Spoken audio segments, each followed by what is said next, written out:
Hey guys, Joe. Still quarantined out here at the farm. Um, I'm still in the experimental stage on making masks a little more reusable. I'm not treating patients, you know. We're just like if we go to town or something like that. So it's kind of casual contact, and the masks are probably not they're not worn for very long, and they're probably not seriously contaminated. Um, but this is what I'm doing. There's a problem with sanitizing the masks because like if you get them wet with bleach or alcohol or something like that, they, from what I understand, they have a microscopic fiber structure that is critical to their ability to filter and catch the things. And you get it too wet and it damages that. So I wanted to come up with a way to sanitize them without soaking them or washing them or whatever. And this is what I've come up with, and I think it will be very effective. Here's a couple of masks that were used on our last shopping trip.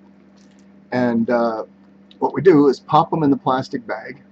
Then I take a paper towel, which you can see here, with alcohol, wipe down the hands in the bag on the outside, okay, and then drop the still alcohol-soaked paper towel inside the Ziploc bag and zip it up.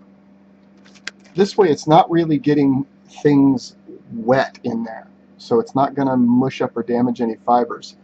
But inside this bag there is an alcohol vapor that is seriously intense. Now the virus will only last a few days on exposed surfaces and much less on exposed surfaces out in the sunshine, minutes to hours in sunshine. So my next plan with this is to just lay the bag out in the sun, because we have sun out here usually, although it's a little overcast today, which is awesome. Had some rain last night, thank God. Between the sun and the alcohol vapor space, I don't think any living thing could possibly survive in there for very long. But I have enough masks that we'll leave these out there for 3-4 days, whatever, before we reuse them. And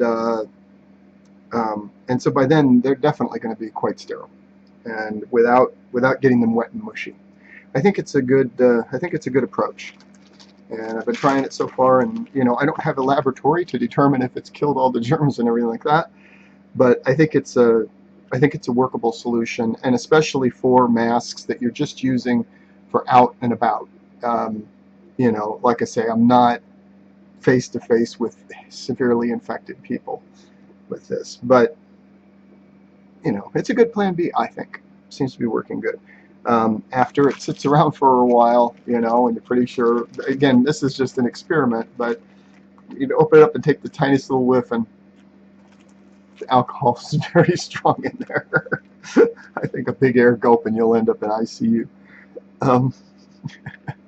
Anyway, that is my approach, and I think it works. I think it's working good. I thought about using bleach also, and I think bleach would probably work also because the chlorine concentration would be extraordinarily strong. But I'd be a little more concerned about the chlorine in some way interacting with some materials in there than I am about the isopropanol. Okay, guys, have a good one. You're going to want to air these masks out for a while before you put them on again, I think. Be stumbling and staggering around the storm. I'm out.